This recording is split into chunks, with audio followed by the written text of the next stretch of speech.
Եվ այսպես, ցավն այն է, որ մենք ունենք կառավարության որոշում, որը թույլ է տալիս քո ապօրինի շինությունն օրինականացնես։ Այդ որոշումը պատուհաս է դարձել մեր քաղաքի համար։ Այսինքն մարդը գիտի, որ ապօրինի շինություն կառուցի, հետո կարող է դիմել եւ օրինականացնել իր շինությունը։ Մենք արդեն 2019-ի փետրվարին դիմել ենք կառավարությանը։ Նախագիծ ենք պատրաստել, որ կառավարության այդ որոշման մեջ փոփոխություն լինի, որ գոնե համայնքային եւ պետական հողերի վրա անկախ ամեն ինչից ոչ ոք իրավունք չունենա ինքնակամ ապօրինի շինություն օրինականացնել։ Անդրադառնալով նրան, որ Սամվել Ալեքսանյանը դատի է տվել Երևանի քաղաքապետարանին, մանրամասնել է քաղաքապետը։ Նշենք, որ պետական սեփականություն հանդիսացող հողամասում Սամվել Ալեքսանյանն իրականացրել է ապօրինի շինությունների կառուցման շինարարական աշխատանքներ, ինչի համար էլ քաղաքապետարանում վարչական վարույթ է հարուցվել։ Ինչպես արդեն հայտնի է, Միացյալ Նահանգներում կալանավորվել է Վլադիմիր Գասպարյանի փեսան։ Ազգային ժողովի նախկին падգամավոր Արթուր Գևորգյանը Միացյալ Նահանգներում ձերբակալվել է ԱՄՆ օրենսդրության խախտման հետ կապված հանգամանքների շրջանակներում։ Այս մասին հայտնել է գլխավոր դատախազությունը։ Չնայած այդ հանգամանքին դատախազությունը նախապատրաստում է անհրաժեշտ փաստաթղթերը։ Նրա հետախուզման շրջանակներում Հայաստանի իրավասու մարմիններին փոխանցման հարցով ԱՄՆ համապատասխան մարմիններին դիմելու համար։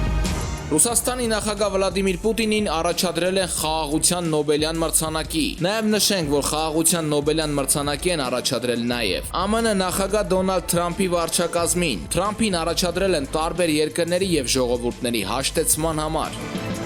Սիրելի հայ ժողովուրդ, սիրելի հայրենակիցներ, այն ինչ կներկայացնենք հաջորդ թիվ շատ կարևոր է, որպեսզի իմանանք բոլորս։ Խնդրում ենք հավանեք այս տեսանյութը եւ բաց մի թողեք այս կարևոր ինֆորմացիան։ Շնորհակալություն։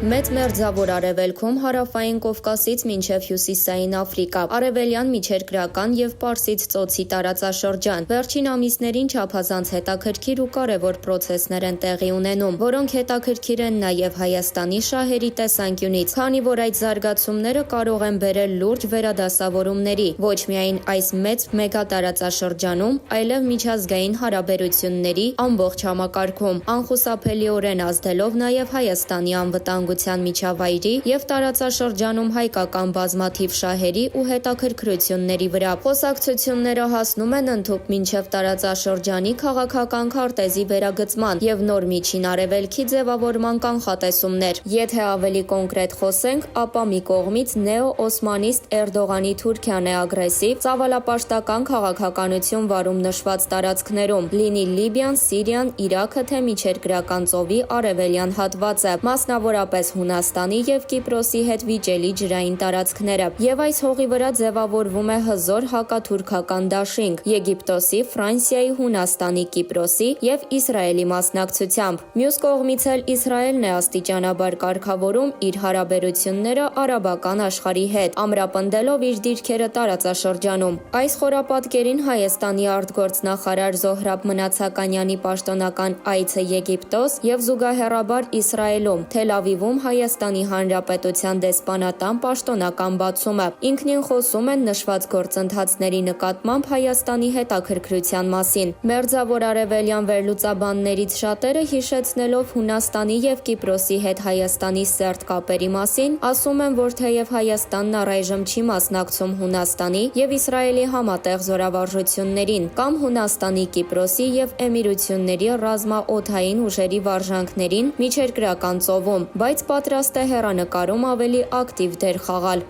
Հարց. Պարոն Սատանովսկի, այն գործընթացները, որ տեսնում ենք մերձավոր արևելքում, այդ թվում Իսրայելի շուրջ, ձեր կարծիքով իսկապես վկայում են գլոբալ ինչ-որ փոփոխությունների մասին, թե պարզապես Իսրայելի եւ Թրամփի դիվանագիտական հաջողություններն են, որոնք իհարկե կարելի է տեղավորել Թրամփի նախընտրական քարոզարշավի տրամաբանության մեջ։ Սատանովսկի, իսկ ինչ է ընդհանրապես նշանակում գլոբալ պրոցես։ Երբ փլուզվեց Խորհրդային Միությունը, դա իրոք գլոբալ պրոցես էր։ Ծոցի միապետությունները վաղուց կապեր են պահպանում Իսրայելի հետ, դրա մասին գիտեն բոլորը, բայց այսօր այդ հարաբերությունները պարզապես ձևակերպվեցին պաշտոնապես։ Այո, անշուշտ տարածաշրջանի մակարդակով դա մեծ առաջընթաց է, բայց դա սպասելի էր, կանխատեսելի։ Ոչ մի հրաշք կամ անակնկալ դրանում չկա, եւ Էմիրություններից ու Բահրեյնից բացի մյուս բոլոր միապետություններն էլ, ներառյալ Սաուդյան Արաբիան, Քուվեյթը եւ նույնիսկ Կատարը, հարաբերություններ են պահպանում Իսրայելի հետ։ Աֆրիկայի իսլամական պետությունները, օրինակ Սուդանը, Չադը, նույնպես հարաբերություններ են պահպանում Իսրայելի հետ։ Այս շարքում կարելի է նշել նաև Օմանի սուլթանությունը, եւ թե նրանցից ով պաշտոնապես հարաբերություններ կհաստատի Իսրայելի հետ,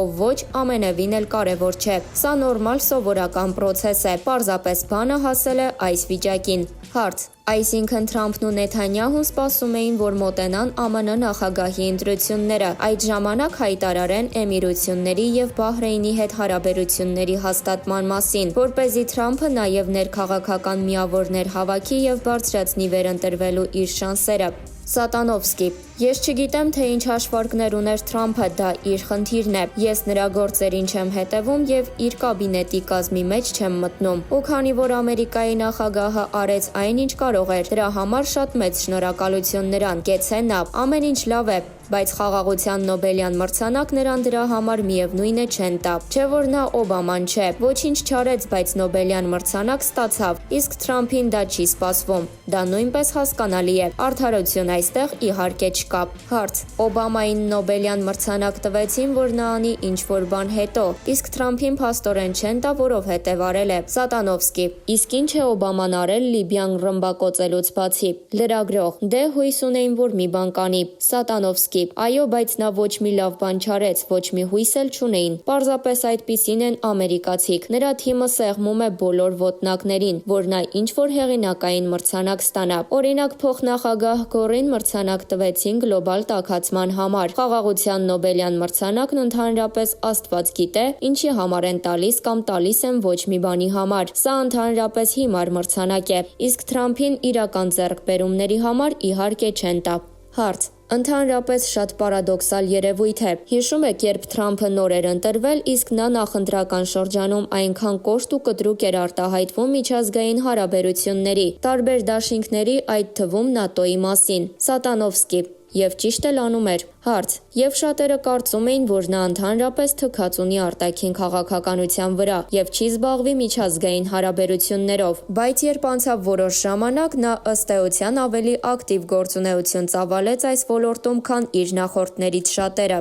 Սատանովսկի. Նա վարում է այնպիսի քաղաքականություն, ինչ ինքն է ուզում։ Այս իմաստով Թրամփն իսկապես զարմանալի եւ արտասովոր նախագահ է Ամերիկայի համար։ Նա ջանում է իր երկրի համար եւ անում է այնպես, ինչ ճիշտ է համարում։ Հարց. Ուզում եք ասել, որ ուժերի փոխդասավորությունը Մերձավոր Արևելքում արմատապես չի փոխվել։ Սատանովսկի. Փոխդասավորությունը արմատապես կփոխվի այն ժամանակ, երբ Իրանը կճանաչի Իսրայելը, կամ կհաշտվի Սաուդյան Արաբիայի հետ, կամ էլ Թուրքիան կկարգավորի իր հարաբերությունները Իսրայելի հետ, ինչը տեղի չի ունենա, քանի դեռ Էրդողանը իշխանության ղեկին է։ Սրանք են արմատական փոփոխությունները, իսկ մնացյալը արմատական բնույթ չեն կրում։ Հարց. Վերլուծաբաններից մեկը հետաքրքիր տեսակետ էր հայտնել, ասելով, որ Իսրայելի եւ Պարսից ծոցի արաբական միապետությունների հարաբերությունների բարելավումը ու մերձեցումը մեծապես կարժեզրկի Ադրբեջանի կարևորությունը հրեական պետության համար, քանի որ Ադրբեջանն այլևս Իսրայելի միակ հենարանը չէ Իրանի դեմ գործողություններ իրականացնելու համար, եւ բացի այդ հիմա Իսրայելը ադրբեջանական նավթի փոխարեն կարող է ավելի էժան գնով նավթ գնել սաուդացիներից։ Սատանովսկի.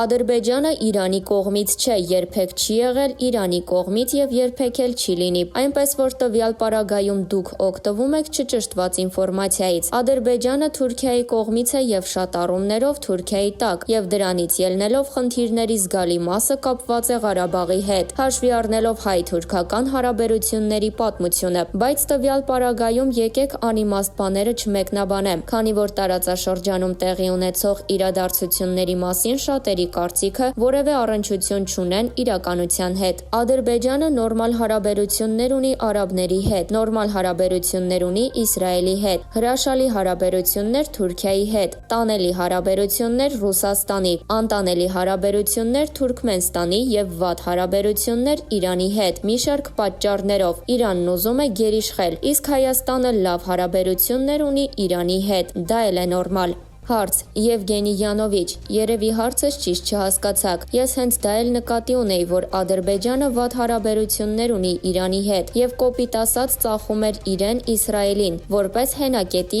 ընդդեմ Իրանի։ Չէ՞ որ հայտնի է, որ Ադրբեջանն ու Իսրայելը ռազմատեխնիկական եւ առհասարակ ռազմավարական լայն հարաբերություններ ունեն։ Սատանովսկի. Հետո ինչ։ Ինչպես կար, այնպես էլ մնացել է, բայց դա ոչ մի առնչություն չունի Իսրայել Էմիրություններ, Իսրայել Սաուդյան Արաբիա, Իսրայել-Բահրեյն հարաբերությունների հետ։ Դրանք դիտարկման տարբեր ուղղություններ են, իսկ տարածաշրջանային մեծ պատերազմ սկսվելու դեպքում դրանք նաև կլինեն հարվածի տարբեր ուղղություններ, այնպես որ դա վստահաբար ոչ մի բանի վրա էլ չի ազդի։ Հարց. Իսկ ինչ է այսօր տեղի ունենում Թուրքիայի շուրջ։ Մի շարք երկրներ միավորվում են Թուրքիայի դեմ։ Միջերկրական ծովում լարված իրավիճակ է։ Այս դաշինքում են Եգիպտոսը, Հունաստանը, Կիպրոսը։ Հայաստանն էլ կարծես հարում է այս դաշինքին։ Սատանովսկի. Առավել կարևոր է Ֆրանսիայի առկայությունը այդ դաշինքում։ Միևնույն ժամանակ զինված ուժերի ռազմական ներուժի տեսանկյունից շատ ավելի կարևոր է, որ այնտեղ է նաև Իսրայելը։ Իսկ Հունաստանը շատ քիչ բաներով կարող է սպառնալ Թուրքիային։